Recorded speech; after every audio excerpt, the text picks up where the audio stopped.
NEET का paper leak हुआ और उसके बाद में लगातार सीबीएसई का ओएसएम घोटाला सामने आया। ये देश की नरेंद्र मोदी सरकार है जो विफल हो चुकी है। क्या आज धर्मेंद्र प्रधान जी बाहर निकलते हैं, उनको एनएसयूआई के कार्यकर्ताओं से इतना डर लगता है कि वो बाहर निकलना बंद कर दिए। सीबीएसई स्कूल जो प्रिंसिपल है उनके द्वारा जो जबरदस्ती बीजेपी सरकार द्वारा वीडियो जारी करवाया जा रहा है, उनके जो फायदे हैं वो बताया जा रहा है, पर हालांकि कहीं ना कहीं जो विद्यार्थी उनके ऊपर जो एक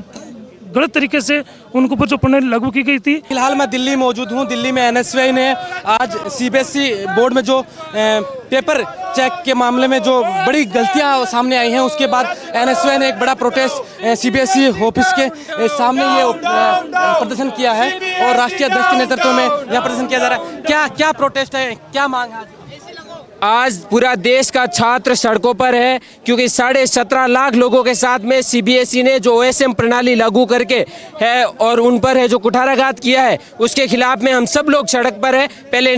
नीट का पेपर लीक हुआ और उसके बाद में लगातार सीबीएसई का ओएसएम घोटाला सामने आया। ये देश की नरेंद्र मोदी सरकार है जो विफल हो चुकी है और धर्मेंद्र प्रधान का इस्तीफा मांगने के लिए हम सब लोग सड़क पर है कि उन्हें ओएसएम नई प्रक्रिया थी, क्या लगता है कि सरकार ने बहुत जल्दबाजी कर दी है या वो ट्रेंड लोग नहीं बन पाए? जो सरकार पूरा का पूरा एआई के भरोसे चल रही है और ये एआई की सरकार, हर चीज में घोटाले हो रहे हैं। ओएसएम प्रणाली इन्होंने है जो बिना कुछ देखे हुए, बिना किसी से बातचीत करे हुए सीधा है जो लागू करके और स्टूडेंट पे जो 16-17 साल के स्टूडेंट है उन पर ये थोपी गई व्यवस्था है। नीट का पेपर लीक हुआ, उसके बाद में कहा जा रहा था कि सीबीएसई अच्छे से पेपर करवाती है, कंडक्ट करवाती है, क्यों ना उससे पेपर करवा लिया जाए, और अब सीबीएसई के बाद ये आया तो फिर शिक्षा व्यवस्था देख कैसे रही है? आज केवल नीट और एनटीए की ही बात नहीं है, सीबीएसई के साथ साथ जितनी भी तमाम इनकी एजेंसीज है, उन एजेंसी को केवल और केवल 2 लोग है जो सरकार में बैठकर चला रहे हैं और इनको है जो पैसों का अड्डा बना चुके हैं। ये लोग है जो धन दौलत के अड्डा बनाकर इन तमाम जो एजेंसी है, इन एजेंसियों का उपयोग है जो केवल और केवल पैसे बटोरने के लिए किया जाए। कैसे देखते हैं आज एनएसयूआई ने इतने बड़े लेवल पर प्रोटेस्ट किया सीबीएसई को लेकर, उससे पहले नीट के मामले में? देखिए, एनएसयूआई बड़े भाई विनोद जाखड़ जी के नेतृत्व में एनएसयूआई लगातार जब से नीट का पेपर लीक हुआ, उसके बाद हमारे नेता आदरणीय राहुल गांधी जी के आदेशानुसार एनएसयूआई के राष्ट्रीय अध्यक्ष बड़े भाई विनोद जाखड़ जी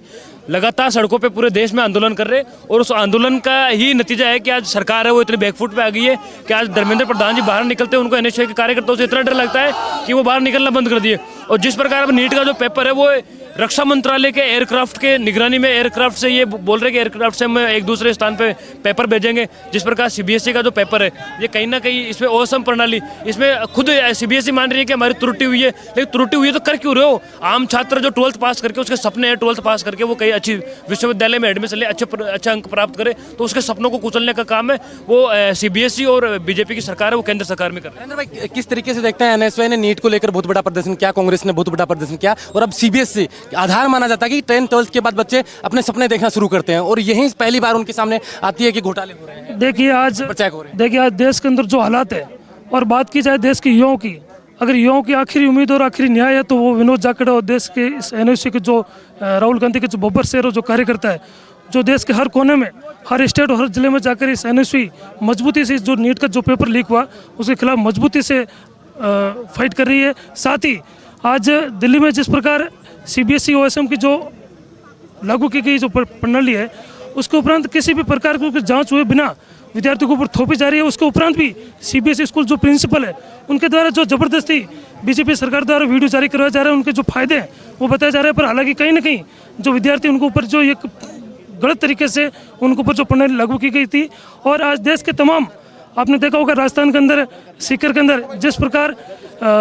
प्रदीप मेघवाल की जो आत्महत्या हुई थी, कहीं ना कहीं जो नीट का जो पेपर लीक हुआ था उससे विद्यार्थी आहत होकर ऐसी घटनाओं को हमेशा करते हैं। पर ये चीज़ हमेशा एनएसयूआई मजबूती से नीट जो पेपर के लीक हुआ था उसके खिलाफ भी आगे भी जहाँ देश में युवाओं की जरूरत इस एनएसयूआई को हमेशा होगी। एनएसयूआई मजबूती से इस युवाओं के देश के साथ में खड़ा रहेगा और इस मजबूत एनएसयूआई की आवाज़ के साथ में एक नई न्यू एनएसयूआई द्वारा इस देश में रखी जाएगी। ये देखिए एनएसयूआई के कार्यकर्ता हैं जो आज विनोद जाखड़ के नेतृत्व में सीबीएसई के ओएसएम मॉडल को लेकर वो विरोध जता रहे हैं कि पहली बार इतना बड़ा मॉडल लागू करना और फिर उसकी भी बड़े लेवल पर ना कोई प्रशिक्षण था, ना शिक्षकों को इसके बारे में पहले से कोई जानकारी थी और इतने बड़े लेवल पर जब ये किया गया तो निसंदेह बहुत सी गलतियाँ होती हैं और उन गलतियों को भुगतने के लिए ना कोई संस्था आगे आती है, ना कोई मंत्री आगे आते हैं। उनकी जिम्मेदारियाँ या जो भी उनका हर्जाना भुगतना पड़ता है वो लाखों बच्चों के भविष्य को भुगताना पड़ता है और वही हालात नीट स्टेट में हमने देखा और वही हाल अभी सीबीएसई में हो रहे हैं। अब देखना होगा कि एनएसयूआई का प्रदर्शन किस ओर जाता है, आगे क्या बात होती है, सीबीएसई किस तरीके से नया रोड मैप तैयार करती है ताकि बच्चों के भविष्य के साथ इतना बड़ा खेल नहीं हो। आप देखते हैं बोल हिंदुस्तान में, अजय कुमार, नमस्कार।